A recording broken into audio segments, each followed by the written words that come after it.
तो आप सभी को मेरा नमस्कार। काफ़ी दिन बाद टाइम मिला है तो सोचा एक चैप्टर और कंप्लीट करा दे क्लास 12th का। आज केमिकल काइनेटिक्स चालू करेंगे, कम से कम टाइम में वही अपना जो चलता है जल्दी से जल्दी चैप्टर को कंप्लीट करेंगे, टाइम बचे आपका।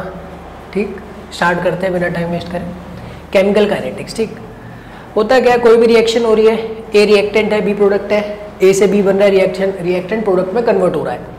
तो ये रिएक्शन खुद से होगी कि नहीं होगी, स्पॉन्टेनियस होगी या नहीं होगी, ठीक है ना। ए बी में अपने आप जाएगा या नहीं जाएगा, ये कौन बताएगा हमें रिएक्शन स्पॉन्टेनियस होगी कि नहीं होगी। ये हमें जो ब्रांच बताती है केमिस्ट्री की वो होती है थर्मोडायनेमिक्स, है ना। आप याद करो क्लास 11th में आपने स्पॉन्टेनिटी वगैरह पढ़ा होगा, Gibbs free energy, spontaneity, thermodynamics में पढ़ा था। सेकंड होता है एक्सटेंट ऑफ रिएक्शन। पहले तो ये रिएक्शन होगी कि नहीं होगी ये बताती है थर्मोडायनेमिक्स। अगर होगी तो किस डायरेक्शन में होगी, फॉरवर्ड जा रही होगी, बैकवर्ड जा रही होगी या इक्विलिब्रियम पे होगी। ये सब याद करो, हम पढ़ते थे इक्विलिब्रियम में, ली चैटिलर प्रिंसिपल, क्लास 11th अगेन। ठीक, ये रिएक्शन होगी तो किस स्पीड से होगी, फास्ट होगी, स्लो होगी। ठीक, ये सब बातें अभी तक हमने नहीं करी। आप याद करो, आपने इक्विलिब्रियम, थर्मो सब चीज़ें पढ़ चुके हो, सॉल्यूशन, इलेक्ट्रोकेमिस्ट्री सब पढ़ चुके हो, लेकिन आपने कभी भी ये नहीं बोला होगा रिएक्शन स्लो हो रही है, फास्ट हो रही है, ये सब बात कभी नहीं करी होगी। ठीक, क्योंकि वो चैप्टर ही नहीं आया अभी तक। चैप्टर कौन सा है जो डील करता है रेट ऑफ रिएक्शन मतलब स्पीड ऑफ रिएक्शन के बारे में, वो है काइनेटिक्स। तो काइनेटिक्स केमिस्ट्री की वो ब्रांच है जो कि रेट ऑफ रिएक्शन और मैकेनिज्म ऑफ द रिएक्शन के साथ डील करती है। किसके साथ डील करती है, which deals with the rate of reaction and the mechanism by which reactant is converted to product. किस मैकेनिज्म से रिएक्टेंट प्रोडक्ट में कन्वर्ट हो रहा है, ये सब हम इस चैप्टर में देखेंगे। ठीक, तो टाइम बिना वेस्ट करें जल्दी जल्दी इंपॉर्टेंट टॉपिक्स की तरफ चलते हैं। रेट ऑफ रिएक्शन, रेट मतलब स्पीड। कभी भी रेट पूछे, रेट का मतलब टाइम से डिवाइड, इतना ध्यान रखना आप, ठीक है ना। बचपन में एक्सेलरेशन पढ़ते थे, एक्सेलरेशन का फॉर्मूला होता था ना, change in velocity, rate of change of velocity v minus u by T, time से डिवाइड। आपने पावर पढ़ा होगा, पावर की डेफिनेशन क्या होती थी, ability, rate of doing work, work को करने की रेट क्या होता है ना, तो W अपॉन टी या एनर्जी अपॉन टाइम, ये फॉर्मूला होता है ना। तो जब भी रेट आ जाए, रेट वर्ड का मतलब टाइम से डिवाइड, आप इतना ध्यान रखना। रेट वर्ड का मतलब क्या होता है, टाइम से डिवाइड। कभी भी रेट आ जाए आपको ये बात ध्यान रखनी है, रेट मतलब टाइम से डिवाइड। दो तरह का रेट होता है, एवरेज रेट और instantaneous rate. Instantaneous rate particular pin point पे होता है, भाई उसी सेकंड में बताओ, ठीक, कि उस पिन पॉइंट पे क्या टाइम है, क्या रेट है ना। जैसे आप अपने घर से कहीं 10 किलोमीटर तक किसी डिस्टेंस पे गए, आपको लगा सपोज 20 मिनट लगे, तो किसी ने आपसे पूछ लिया बताओ 19 मिनट और 4 सेकंड पे आपकी स्पीड क्या थी, है ना, तो वो होगी इंस्टेंटेनियस स्पीड, ठीक है ना, उस टाइम पे। लेकिन किसी ने पूछा कि पूरे रास्ते में आपने कितनी स्पीड से गए, तो भाई किसी टाइम पे आप तेज भी गए होगे, किसी टाइम पे आप स्लो भी गए होगे, तो उस टाइम पे जो स्पीड आएगी वो आपकी एवरेज आएगी, है ना, कि आपने कितना डिस्टेंस ट्रेवल किया अपॉन कितने टाइम में ट्रेवल किया। और इंस्टेंटेनियस स्पीड आपका मीटर देख के बता देगा। मीटर जो आपका होता है स्पीडोमीटर, वो इंस्टेंटेनियस स्पीड तो मेजर करता है। ठीक, तो एवरेज एक पर्टिकुलर टाइम पीरियड के लिए होता है, इंस्टेंटेनियस टाइम पीरियड बहुत छोटा होता है, बहुत पिन पॉइंट के लिए पूछता है, ठीक है ना, तो बहुत छोटे टाइम के लिए पूछेगा तो इंस्टेंटेनियस रेट होता है। रेट ऑफ रिएक्शन निकालना कैसे, change in concentration upon time taken. Simple सा फॉर्मूला आपको याद रखना है, जैसे मैंने रेट बताया, रेट का मतलब टाइम से डिवाइड है, तो ठीक है, नीचे तो टाइम आएगा, ऊपर क्या आएगा, चेंज इन कंसंट्रेशन, ठीक है, चेंज इन कंसंट्रेशन अपॉन में टाइम टेकन। देखो फिर कैसे करना है आपको, यहाँ पे कोई भी रिएक्शन है, ए से बी जा रहा है, ठीक, एक रिएक्शन है ए से बी कन्वर्ट हो रहा है, ये छोटा ए और छोटा बी क्या है, स्टोइचियोमेट्रिक कोफिशिएंट, इनका भी बहुत इंपॉर्टेंस है, ध्यान रखना। तो एवरेज रेट ऑफ रिएक्शन अगर आपको लिखना है, एवरेज का मतलब एक टाइम पीरियड के लिए, है ना, थोड़े टाइम पीरियड के लिए पूछ रहा है, तो उसमें कैसे निकालना है आपको। अगर आप रिएक्टेंट के टर्म में निकाल रहे हो, सबसे पहले नेगेटिव लगा देना, ठीक, जो भी कोफिशिएंट है उसको 1 अपॉन करके लिख देना, जो भी कोफिशिएंट है उसको 1 अपॉन करके लिख देना। फिर चेंज इन कंसंट्रेशन, चेंज किसी भी चीज का ऐसे तो निकालते हो फाइनल माइनस इनिशियल, चेंज कैसे निकालते हो, फाइनल माइनस इनिशियल। अगर आपके पास आज 500 रुपए, कल 1000 रुपए, कितने का चेंज आया, 500 रुपए का, कहोगे ना भाई 500 रुपए का चेंज आया, कैसे निकाला, 1000 में से 500 घटा दिए, 500 बचे, तो फाइनल माइनस इनिशियल। तो यही हमने किया, देखो final concentration minus initial concentration, square bracket किसको दिखाता है, कंसंट्रेशन को दिखाता है, final minus initial time T2 minus T1। जब आप प्रोडक्ट के टर्म में निकाल रहे हो, माइनस मत लगाना, 1 अपॉन जो भी कोफिशिएंट है उसको 1 अपॉन करके लिख देना, final minus initial B2 minus B1 T2 minus T1। अब आप कहोगे सर यहाँ माइनस लगा रहे हो, माइनस क्यों नहीं लगा रहे, ठीक है ना, तो यहाँ पे माइनस इसलिए लगा रहे हैं क्योंकि रिएक्टेंट है, सबको पता है रिएक्टेंट का कंसंट्रेशन टाइम के साथ कम होता है। कोई भी रिएक्शन ऐसी चलती है, स्टार्टिंग में आपके पास बीकर में रिएक्टेंट होगा, जब तक रिएक्शन स्टार्ट नहीं प्रोडक्ट बना नहीं, धीरे धीरे क्या होगा, अगर आपके पास 10 किलो रिएक्टेंट है, धीरे धीरे रिएक्टेंट प्रोडक्ट में कन्वर्ट होना स्टार्ट होगा, तो धीरे धीरे रिएक्टेंट का अमाउंट कम होगा। अगर आपने 10 किलो लिया है, धीरे धीरे 9, 8, 7, 6 कम होता जाएगा, ये वही बढ़ता जाएगा, 1 किलो, 2 किलो, 3 किलो, 4 किलो। है ना। तो रिएक्टेंट का कंसंट्रेशन टाइम के साथ कम होता है, मतलब पहले ज्यादा था बाद में कम था, पहले ज्यादा था पहले वाली वैल्यू बड़ी होगी बाद वाली वैल्यू छोटी होगी, तो पहले वाली वैल्यू बड़ी होगी, बड़ी के आगे माइनस लगाया तो ये नेगेटिव में आ जाएगा आंसर, है ना। तो जब आप रिएक्टेंट का टर्म में निकालोगे तो आंसर नेगेटिव में आ जाएगा, लेकिन हमें पता है रेट नेगेटिव में नहीं होता, तो उसको पॉजिटिव करने के लिए हमने बाहर से नेगेटिव लगा दिया, ठीक, ये बात है। प्रोडक्ट का प्रोडक्ट पहले कम होता है बाद में ज्यादा होता है ना, पहले स्टार्टिंग में प्रोडक्ट बना नहीं होता, धीरे धीरे बनता है, पहले 1 किलो 2 किलो 3 किलो, तो प्रोडक्ट की वैल्यू फाइनल वाली बाद वाली ज्यादा होगी, ठीक। तो बाद वाली ज्यादा होगी मतलब ये वाली वैल्यू बड़ी होगी, ये वाली वैल्यू बड़ी होगी, तो आंसर ऑटोमेटिक पॉजिटिव में आएगा, तो इसलिए हमने यहाँ माइनस नहीं लगाया, ठीक। इंस्टेंटेनियस रेट सेम वही, जो भी पहले नेगेटिव लगा दो, जो भी कोएफिशिएंट है उसको 1 अपॉन करके लिख दो। अब इंस्टेंटेनियस मैंने बताया, इंस्टेंटेनियस मतलब स्मॉल चेंज मतलब बहुत छोटे टाइम का चेंज होगा यहाँ पे, तो छोटे टाइम का चेंज होगा तो आपको छोटे टाइम के लिए कंसेंट्रेशन का चेंज भी बहुत छोटा आएगा, और आप याद करो छोटे चेंज को दिखाने के लिए हम डी यूज करते हैं, डिफरेंशिएशन, है ना। तो छोटा चेंज आएगा कंसेंट्रेशन करना, तो dA/dt, ऐसे प्रोडक्ट के केस में जो भी कोएफिशिएंट है उसको 1 अपॉन लगा दो, dB/dt स्मॉल चेंज है ना, स्मॉल चेंज को dA/dB से दिखा देना, ठीक। तो dA/dt dB/dt इंस्टेंटेनियस रेट दिखा दोगे। नेक्स्ट होता है हमारे पास रेट ऑफ डिसअपीयरेंस या कंजम्पशन ऑफ ए, हाँ इस तरीके से पूछे, एक होगा रेट ऑफ रिएक्शन पूछेगा, एक पूछेगा आपको रेट ऑफ डिसअपीयरेंस कंजम्पशन ए के रिस्पेक्ट में पूछ रहा है, सिर्फ ए का पूछ रहा है, बी से कोई लेना नहीं है, ठीक। तो इस टाइम पे आपको क्या करना है, सेम वही तरीका रखना है, बस कोएफिशिएंट नहीं लगाना, क्या नहीं लगाना, कोएफिशिएंट नहीं लगाना, ये तरीके आपको सीखने पड़ेंगे भाई, बिना इनके काम नहीं चलेगा, इससे क्वेश्चन आते हैं एग्जाम, चाहे आपका बोर्ड का हो, चाहे आपका जेई का हो, चाहे आपका नीट का हो, सब में दबा के क्वेश्चन मिलेंगे आपको इस वाले पार्ट से, ठीक है ना, बहुत अच्छे से सीख लेना इसको।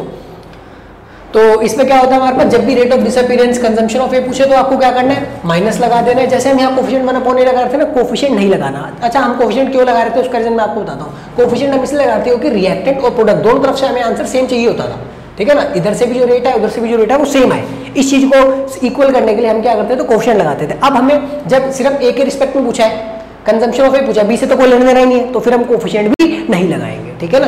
तो इसलिए माइनस लगाएंगे dA/dt minus A2 minus A1/T2 minus T1। Product के टर्म्स में पूछे अपीयरेंस, प्रोडक्ट आपको पता ना बनता है, अपीयर होता है, प्रोड्यूस होता है या फॉर्म होता है ना, बी का पूछे प्रोडक्ट का पूछे तो dB/dt माइनस भी नहीं लगाना क्योंकि प्रोडक्ट है, ठीक, B2 minus B1/T2 minus T1। तो ये सारा आपको ध्यान रखना है, क्या पूछा है वो चीज का ध्यान रख लेना, उस हिसाब से आंसर करना, ठीक है। Further unit of rate of reaction, unit क्या होगी रेट ऑफ रिएक्शन की, तो अभी आपने रेट ऑफ रिएक्शन का फॉर्मूला पढ़ा, चेंज इन कंसंट्रेशन अपॉन में टाइम टेकन। कंसंट्रेशन की यूनिट होती है, कंसंट्रेशन मतलब मोलारिटी, मोलारिटी मतलब मोल पर लीटर, और टाइम का यूनिट सेकंड मिनट आवर जो भी हो, सेकंड ऊपर जाएगा तो अभी सेकंड की पावर 1 है, ऊपर जाएगा तो माइनस में हो जाएगा ना, मोल पर लीटर पर सेकंड, क्या आपकी यूनिट हो गई, मोल पर लीटर पर सेकंड, मोल पर लीटर पर मिनट, मोल पर लीटर पर आवर, इस तरीके से यूनिट्स आपकी रहने वाली है, ठीक है। तो इसको आप करिए, जब तक नोट डाउन कीजिए, मैं आगे कराता हूँ। हाँ जी, तो आगे देखते हैं, लास्ट टॉपिक हो चुका था हमारा, रेट ऑफ रिएक्शन हमने निकालना सीख लिया था।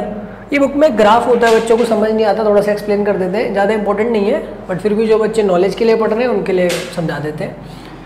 तो इसमें क्या होता है हमारे पास, देखो आपको ही मैंने बताया, कोई भी रिएक्शन होती है, ऐसे ए बी में जाना है, तो टाइम, ये रिएक्टेंट है ये प्रोडक्ट है ना, टाइम के साथ रिएक्टेंट का कंसंट्रेशन कम होगा, प्रोडक्ट का कंसंट्रेशन बढ़ेगा, है ना। तो स्टार्टिंग में रिएक्टेंट सबसे मैक्सिमम होगा, जैसे जैसे टाइम आगे चलेगा वैसे वैसे कंसंट्रेशन क्या होता है, कम होता जाएगा, और एक टाइम जब इक्विलिब्रियम आ जाएगा तो कांस्टेंट हो जाएगा, है ना। और प्रोडक्ट का कंसंट्रेशन स्टार्टिंग में ना के बराबर है, धीरे धीरे जैसे जैसे टाइम आगे बढ़ेगा ये इसमें कन्वर्ट होगा तो इसका कंसंट्रेशन बढ़ेगा ना, देखो इसका बढ़ रहा है, एक टाइम ऐसा आएगा जब इक्विलिब्रियम आ जाएगा तो कांस्टेंट होने लग जाएगा, ठीक। तो प्रोडक्ट का कंसंट्रेशन, ये बी का ग्राफ है, ए का ग्राफ है, ठीक है। मैं रिएक्टेंट के टर्म में समझा रहा हूँ, प्रोडक्ट के टर्म में ऐसे निकाल लेना अपने आप।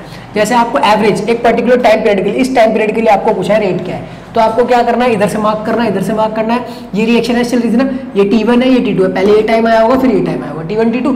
जब T1 है, T1 पे जो कंसंट्रेशन होगा वो A1 होगा इनिशियल कंसंट्रेशन, T2 पे जो कंसंट्रेशन होगा वो A2 होगा फाइनल कंसंट्रेशन, ठीक। मैंने आपको बताया था रेट का फॉर्मूला होता है change in concentration upon time taken, minus 1 upon coefficient वगैरह माइनस लगाना, कोएफिशिएंट माइनस मैंने समझा दिया है ना। यहाँ पे भी आप देख लेना माइनस क्यों लगा, एक बार आप फिर देख सकते हो। फाइनल माइनस इनिशियल करोगे, A2 minus A1, T2 minus T1, ठीक। अब फाइनल यहाँ पे आप देखो A2 की वैल्यू जो फाइनल है वो छोटी है और A1 की वैल्यू देखो बड़ी है, इस ग्राफ के अकॉर्डिंग ये वाली वैल्यू बड़ी होगी ना, तो A1 की वैल्यू बड़ी है, A1 की वैल्यू बड़ी होगी तो आंसर ऑटोमेटिक नेगेटिव में आ जाएगा, और हमें पता है रेट नेगेटिव नहीं होता, इसलिए फिर हम यहाँ पे माइनस लगा देंगे ताकि रेट हमारा क्या हो जाए, पॉजिटिव हो जाए, ठीक। इसीलिए माइनस लगाया, आप खुद देख सकते हो, देखो A1 की वैल्यू बड़ी है और A1 के आगे नेगेटिव साइन है, ठीक है ना, हाँ, तो आंसर नेगेटिव आ जाएगा, नेगेटिव को पॉजिटिव करने के लिए ऐसा किया है। अगर आपको पिन पॉइंट पे पूछे, ऐसे जैसे इस पॉइंट पे पूछे, तो इस पॉइंट पे आप इंस्टेंटेनियस बता देना डीए। स्मॉल चेंज आया होगा ना यहाँ पे बहुत कंसेंट्रेशन में, देखो कितना छोटा चेंज आया होगा, उसको मैं कैसे मार्क करके दिखाऊँ आपको, दोनों A2A1 है ना, तो स्मॉल चेंज को डीए से दिखाते हैं, डीए बाय dt कर देना। ठीक, नेक्स्ट रेट लॉ बड़ा इंपॉर्टेंट है, बहुत ज़्यादा यूज होएगा आगे। ठीक, इसके बिना काम नहीं चलेगा। रेट लॉ क्या होता है, कोई जैसे सिंपल सी रिएक्शन है, ये जो आगे लगे होते हैं कोफिशिएंट्स होते हैं, ध्यान रखना है ना, ये स्मॉल लेटर जो मैं लिख रहा हूँ आगे, ये क्या है, कोफिशिएंट्स है। तो rate of reaction is directly proportional to product of concentration of reactant. ध्यान से सुनना स्टेटमेंट क्या होती है, rate of reaction is directly proportional to product of concentration of reactant and their coefficient to be used as their powers. कुछ याद आ रहा है? अगर याद आ रहा है तो law of mass action class 11 equilibrium पढ़ा था, कोफिशिएंट्स को पावर बना दो, है ना। जो भी रेट ऑफ रिएक्शन है वो डायरेक्टली प्रोपोर्शनल होता है product of concentration of reactant. ये दोनों प्रोडक्ट मतलब मल्टीप्लाई रिएक्टेंट के कंसेंट्रेशन का मल्टीप्लाई, ठीक है ना, ये दोनों रिएक्टेंट है ना, इन दोनों के स्क्वायर ब्रैकेट कंसेंट्रेशन को दिखा रहे हैं, इन दोनों के कंसेंट्रेशन का मल्टीप्लाई और कोफिशिएंट को पावर बनाते थे, लॉ ऑफ मास सेक्शन में याद रखना। लेकिन यहाँ पे कोफिशिएंट्स को पावर मत बनाना, वो वाली बात वहां पे गलत थी, ठीक है ना, गलती थी एक तरीके से, क्योंकि वो एलिमेंट्री रिएक्शन के लिए बात सही है, कॉम्प्लेक्स रिएक्शन के लिए बात वो बिल्कुल सही नहीं है, ठीक है ना। तो जिन्होंने लॉ ऑफ मास सेक्शन दिया था बेसिकली उन्होंने जितनी भी रिएक्शन उठाई तो उनके हाथ में हर बार कौन सी रिएक्शन आ गई, हर बार उनके हाथ में एलिमेंट्री रिएक्शन आ गई। अभी आप पढ़ोगे एलिमेंट्री कॉम्प्लेक्स रिएक्शन क्या होती है, ठीक है ना। हाँ, तो जो ये पावर्स होते हैं वो कोफिशिएंट नहीं होते, एलिमेंट्री रिएक्शन के लिए हो सकते हैं लेकिन कॉम्प्लेक्स रिएक्शन के लिए ऐसा बिल्कुल नहीं होता। तो फिर जो चीज सबके लिए नहीं होती है फिर वो ठीक नहीं होती है ना। तो rate of reaction directly product of concentration of reactant, और ये जो पावर्स होंगे ये कुछ भी नंबर होंगे, बस ये कोफिशिएंट नहीं होंगे, ए और बी नहीं होंगे, X Y P Q M N जो आपको मन करे ले लेना, बस ये नंबर नहीं होंगे। आप ये पावर्स को आप देख के नहीं बता सकते, ठीक है ना, रिएक्शन को देख के आप ये पावर्स नहीं बता सकते, ठीक है ना। अगर बता दिया तो हो सकता है तुक्का लग जाए एक दो में, लेकिन आपका आज नहीं तो कल गलत होगा ही होगा आंसर है। अगर तुक्का लग रहा है तो इसका मतलब सीधी सी बात है वो एलिमेंट्री रिएक्शन थी आपकी, ठीक। तो ये हो जाएगा डायरेक्टली प्रोपोर्शनल का साइन आएंगे, कांस्टेंट आएंगे, उसको हम कहते हैं रेट कांस्टेंट है। और ये जो एक्स और वाई होते हैं इनको अब हम जो नाम देते हैं उसको क्या बोलते हैं, order of the reaction, order, इसको क्या बोलते हैं, ऑर्डर ऑफ द रिएक्शन, नया वर्ड आ जाएगा। तो एक्स क्या है हमारे पास, order with respect to A, Y क्या है, order with respect to B. अगर इन दोनों को जोड़ दूं एक्स प्लस वाई तो वो क्या हो जाएगा, overall order of the reaction. कभी भी आपको पूछेगा क्वेश्चन, एक रिएक्शन दे देगा, ऐसे रेट लो दे देगा, आर इज इक्वल टू के ए की पावर 3 बी की पावर 2, पूछेगा what is the order of the reaction, तो आप सिंपल कुछ नहीं करना, 3 + 2 ऐड कर देना 5 हो जाएगा, ठीक। सिंपल इस तरीके से आपको काम करना है। ऑर्डर आपका क्या आ जाएगा, 3 और 2 5 आ जाएगा, ठीक। तो ये हो गया हमारा रेट लॉ। फिर नेक्स्ट इसके अंदर एक रेट कांस्टेंट आया ना, ये के क्या है, रेट कांस्टेंट, ठीक। तो रेट कांस्टेंट को जरा देखिए, रेट कांस्टेंट की यूनिट्स कैसे निकालते हैं। कोई रिएक्शन ए प्लस बी nth ऑर्डर की रिएक्शन है, जनरल ऑर्डर n ऑर्डर है, मुझे नहीं पता क्या है, 1 2 3 जो भी होगा स्पेसिफिक आप देख लेना, बताएगा आपको, है nth ऑर्डर की रिएक्शन है। रेट लॉ के according R is equal to rate of reaction is equal to product of concentration of reactant, R is equal to K, reactant कौन है, ए ही है ना इस बार सिर्फ, हाँ, तो ए की पावर जो ऑर्डर है वो होगा, ऑर्डर n बताया तो पावर n होगी इस बार, ठीक। तो रेट ऑफ रिएक्शन की यूनिट मोल पर लीटर पर सेकंड थी, अभी आपने पीछे देखा, ये कंसेंट्रेशन है, कंसेंट्रेशन की यूनिट मोल पर लीटर होती है, पावर n है, ठीक। इसको अगर मैं नीचे ले आऊँ तो कोई दिक्कत नहीं होनी चाहिए, इसको ऊपर ले जाए तो पावर -n हो जाएगी, ठीक। इसको अगर मैं ब्रेक कर दूं, ये मोल पर लीटर की पावर 1 लिख दूं और सेकंड की पावर -1 लिख दूं तो भी कोई दिक्कत नहीं होनी चाहिए आपको, ठीक है ना। फिर ये दोनों देखो बेस सेम है दोनों का, तो पावर क्या हो जाएंगी, ऐड हो जाएंगी ना, तो मोल पर लीटर की पावर 1 - n सेकंड इनवर्स। तो के की यूनिट निकालनी है आपको, फॉर्मूला याद रखना, मोल पर लीटर की पावर 1 - n सेकंड इनवर्स। सबसे बड़ी गलती इसमें क्या होता है, बच्चे क्या कर देते हैं, n-1 कर देते हैं, ठीक है ना। इसका बिल्कुल ध्यान रखना है, बहुत अच्छे से याद कर लेना, न्यूमेरिकल वाला चैप्टर है, फॉर्मूले ही आते हैं, डेरिवेशन आपको याद नहीं है कोई बड़ी बात नहीं है, फॉर्मूला जरूर याद हो, एक भी डेरिवेशन जरूरत नहीं है इसमें भी ज़्यादा, एक आधी है आगे मैं बता दूंगा, वैसे तो मैं डेरिवेशन बना ही करता हूँ, लेकिन इस चैप्टर में कुछ ग्राफ्स वगैरह आते हैं तो वो डेरिवेशन की हेल्प से थोड़े बहुत बनते हैं, बट फिर भी बहुत कम चांस है, ना के बराबर, आप नहीं भी करके जाओगे तो 90% चांस है आपका कोई ज़्यादा नुकसान नहीं होने वाला, ठीक है ना। बहुत किस्मत खराब है तो एक आधा नंबर आपका छूट जाएगा, ठीक है ना, नहीं तो थोड़ी बहुत भी किस्मत आपके साथ है तो नहीं आता है वहाँ से, डेरिवेशन से बिल्कुल नहीं आता है, ठीक। फॉर्मूले से आप ग्राफ में बना लोगे, ठीक है ना। तो फॉर्मूला ध्यान होना चाहिए, फॉर्मूला किसी हालत में नहीं छोड़ना है। 1 - n को n-1 कर देते हैं बच्चे, ध्यान रखना, इसको गलती मत करना बिल्कुल भी है। अगर आपको जीरो ऑर्डर के लिए निकालना है, जीरो ऑर्डर के लिए के की यूनिट बताओ, तो जीरो ऑर्डर मतलब n की वैल्यू कितनी डाल देना, आप 0 डाल देना, n की वैल्यू 0 डालोगे तो 1 - 0 1 हो जाएगा, 1 से इंटू करके मोल की पावर 1 लीटर की power -1 second inverse. First order के लिए पूछेगा, n की वैल्यू 1 डाल देना, 1 - 1 0, किसी की पावर 0 होती है 1 आ जाता है आंसर, 1 इंटू सेकंड इनवर्स बचेगा सिर्फ, वो खत्म हो जाएगा ना, 1 आ जाएगा। सेकंड ऑर्डर के लिए पूछे n2 डाल देना, आप n2 डाल के सॉल्व कर लेना।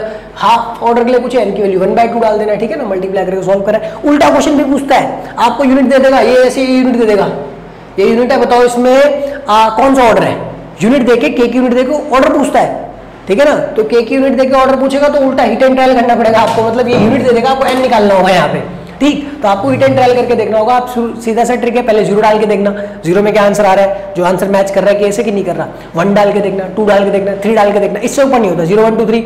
अगर ये ऐसे हाफ में दिख रहा है तो भाई जरूर या तो 1/2 लिया होगा, या 3/2 लिया होगा, 5/2 लिया होगा, ऐसे कुछ लिया होगा। तो हाफ वाली वैल्यू तभी डाल के देखना। अब जब ऐसे हाफ में ऐसी वैल्यूज दे रखी हो कुछ, तो फिर 1/2 3/2 5/2 डाल के देखना, मतलब ट्राई करके देखना पड़ेगा आपको, 2-4 मिनट लग जाएंगे उसमें, बट इससे ऊपर नहीं जाएगा वो, ठीक है ना। 1/2 3/2 5/2 ज़्यादा से ज़्यादा। और ये अगर ऐसी वैल्यूज है, सिंपल नंबर वाली वैल्यूज है, तो फिर आप नंबर डाल के देखना 0 1 2 3, उससे ऊपर नहीं है, -1 -2 डाल देना ज़्यादा से ज़्यादा, ठीक। बस तो इतना आप याद करेंगे, नोट करेंगे, फिर मैं आगे बताता हूँ आपको, ठीक।